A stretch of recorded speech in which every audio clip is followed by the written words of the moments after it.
বাবা বাবা, আচ্ছা তুমি খেলা করছো? তুমি খেলা করছো বাবা?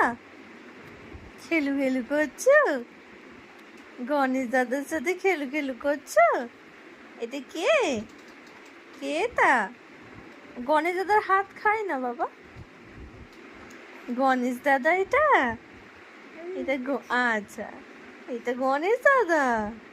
খেলা খেলা করতে হবে গণেশ দাদার সাথে। গণেশ দাদার হাতে লাগবে তো, ব্যথা হবে। গণেশ দাদা কামড়ায় না বাবা। গণেশ দাদাকে শার্ট শার্ট করে দাও। শার্ট শার্ট, আদর আদর আদর আদর আদর আদর করে দাও তো বাবা। হ্যাঁ, আদর আদর করে দাও তো। আদর আদর আদর আদর আদর আদর আদর আদর করে দাও তো।